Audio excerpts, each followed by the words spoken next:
Hello everyone, welcome back to my channel Citizen Khan. Hope you are all doing well. And Manchester City versus Real Madrid semi-final का first leg is completed and I don't know about you guys but मैंने तो रात में पूरा match देखा था. Late night kick off था and 12:30 बजे मैच स्टार्ट हुआ था एंड अगले दिन मेरा ऑफिस था but even then I watch the match. So we will talk about some analysis of the video and like how the match went. Real Madrid and Manchester City की जो match है obviously पिछले season real Madrid ने 6-5 से हरा दिया था semifinal के सेकेंड लेग में. और जो 89-90 मिनट में ऑलमोस्ट हुआ था मैड्रिड में वो सब कुछ shocking like it was one of the biggest shocks in the UEFA Champions League last season. And again this season Manchester City and Real Madrid एक साथ ड्रॉ हुए थे and most of the people were saying कि Manchester City will absolutely destroy Real Madrid but of course Madrid में Real Madrid को हराना Santiago Bernabeu में हराना Madrid को is not just impossible, like it's one of the most impossible things in the world. Like you cannot even imagine Real Madrid को आप Madrid में beat कर सकते हो.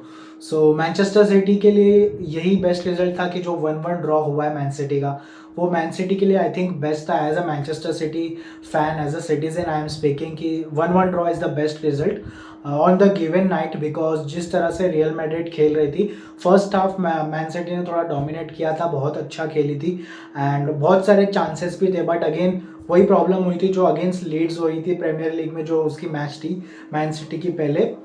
जो क्लिनिकल फिनिशिंग है मैन सिटी की वो उतने हमें दिख रही नहीं थी 2-3 मैच में. सो रियल मैड्रिड ने जो एक चांस मिला था और ऑब्वियसली वो चांस इतना देखा जाए तो कुछ गेम प्ले नहीं बना था उस चांस का. हाँ, एडुआर्डो कामाविंगा जो उनके प्लेयर्स है फ्रांस के बहुत ही अच्छा रन किए थे. लाइक पूरा हाफ द पिच रन किया था, लेंथ पूरा भाग के आए थे half the pitch of the length and पूरा भागने के बाद वहाँ पे जो असिस्ट किया था विनीसियस जूनियर को. एंड ऐसा नहीं है कि विनीसियस जूनियर ने कुछ मतलब बॉक्स के अंदर जाके टैप इन मारा या यानी मतलब अच्छा है कुछ ऐसी केमिस्ट्री गेम प्ले था नहीं. बस मैन से रियल मैड्रिड का जो एक वंडर गोल हो गया मेरे हिसाब से तो विनीसियस जूनियर ने एक वंडर गोल मारा जिसके कारण मैड्रिड लीड कर रही थी फर्स्ट. और फिर सेकेंड हाफ में मैन सिटी और थोड़ी बैक ऑफ हो गई थी और रियल मैड्रिड को लग रहा था yes we can get some points ले सकते हैं हम. पॉइंट्स की तो बात नहीं है, जितनी ज़्यादा गोल्स मारेंगे ये सेमीफाइनल लेग में उतना अच्छा है. तो दे वर फीलिंग कि हम और गोल मार सकते हैं अगेंस्ट दिस सिटी साइड जो कि बहुत ही स्ट्रॉन्ग रही है देखा जाए तो डिफेंस में. अगेंस्ट बायर्न म्यूनिख भी क्वार्टर फाइनल में बायर्न में जाके सिर्फ 1-1 का ड्रॉ किया था और उसके पहले मैन सिटी ने एतिहाद स्टेडियम में 3-0 जीत गई थी. So that's how they won the tie. तो यहाँ पे भी हमको ऐसा ही दिख रहा है. पॉजिटिव यहाँ पे मैनचेस्टर सिटी के लिए ये है कि जो सेकेंड लेग होने वाला है वो एतिहाद स्टेडियम यानी कि मैनचेस्टर के होम ग्राउंड मैनचेस्टर सिटी के होम ग्राउंड पे होने वाला है. सो ये एक पॉजिटिव है जो कि लास्ट सीजन मैनचेस्टर सिटी ने उसका अपोजिट था. पहला लेग मैन सिटी मैनचेस्टर में था और सेकेंड लेग जो था वो मैड्रिड में था जिसके कारण ऑब्वियसली जो भी टीम सेकेंड लेग खेलती है अगर होम पे तो उसको एक होम एडवांटेज रहता है काइंड ऑफ एक थोड़ा मोटिवेशन रहता है, फैंस पूरे पीछे रहते हैं एक्सेट्रा. सो ये एक अच्छी बात रहती है कि सेकेंड लेग में अगर कोई टीम ड्रॉ के साथ जा रही है या अगर लीड के साथ जा रही है तो और भी अच्छा रहता है. बट यहाँ पे मैन सिटी ने ड्रॉ किया है. So I think Real Madrid and Man City का जो ये सेकेंड टाइम होने वाला है बहुत ही एक्साइटिंग होने वाला है एंड मैन सिटी को काफ़ी अटैकिंग फुटबॉल खेलना पड़ेगा बिकॉज हमने देखा है पूरे सीजन तो ऑब्वियसली मैन सिटी ने अटैक ही किया है. अर्लिंग हालैंड ने 50+ गोल्स मारे बट रियल मैड्रिड का डिफेंस रोडिगर जैसे प्लेयर्स, अलाबा जैसे प्लेयर्स हमने देखा कि हालैंड को काफ़ी अच्छे से डिफेंड करे थे. हालांकि हम आर्ग्यू भी कर सकते हैं कि इनकी जो डिफेंडिंग है काफ़ी फिजिकल हो रही थी. एंड एक चीज़ मैं पॉइंट करना चाहूँगा कि जो रेफरी थे आई थिंक उनकी रेफरिंग काफ़ी मेरे हिसाब से तो इतनी अच्छी नहीं थी. मैड्रिड के फेवर में काफ़ी दिख रही थी.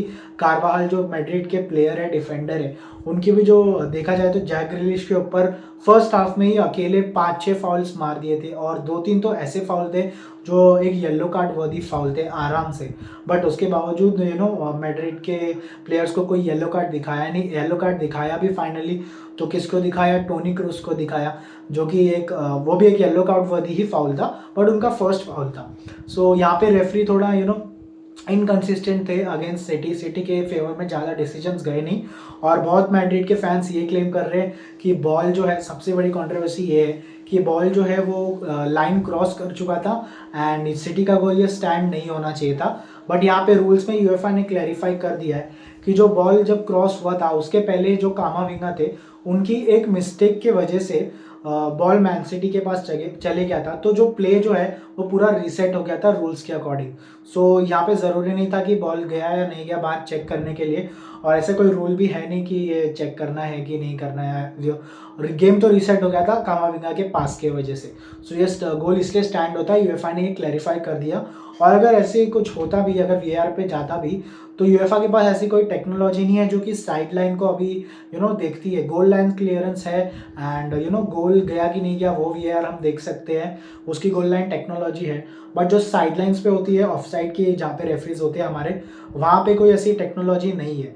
सो अनफॉर्चुनेटली रियल मैड्रिड के फैंस के लिए, अगर ये वीआर पे जाता भी तो ऐसी कोई टेक्नोलॉजी है नहीं, बॉल के अंदर कोई सेंसर ऐसे है नहीं, और ना ही पिच के लाइन पे है कि जो बता सके कि बॉल पूरी तरीके से बाहर गया था या नहीं गया था। एंड मैन सिटी ये गोल डिजर्व भी करती थी, जिस तरह से खेल रही थी फर्स्ट हाफ में और अटैक्स बना रही थी। ऐसा नहीं कि एकदम ही बैकफुट हो गई थी, जिस तरह से मैन सिटी खेलती है वैसा खेल रही थी, बट उतनी एफिशिएंट नहीं थी मेरे हिसाब से।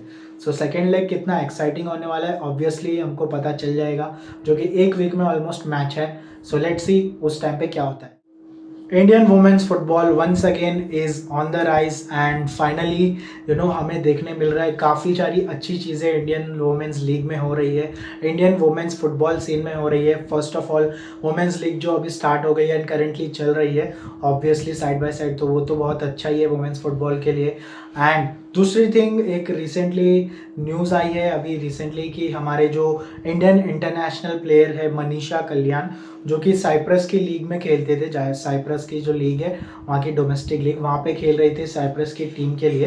एंड वहाँ पे सबसे बड़ी बात और अच्छी बात वन ऑफ ऐसी बात जो कि हमें एटलीस्ट प्राउड फील होना चाहिए एज एन इंडियन, कि साइप्रस की लीग में मनीषा कल्याण को टीम ऑफ द सीज़न में इंक्लूड किया गया है।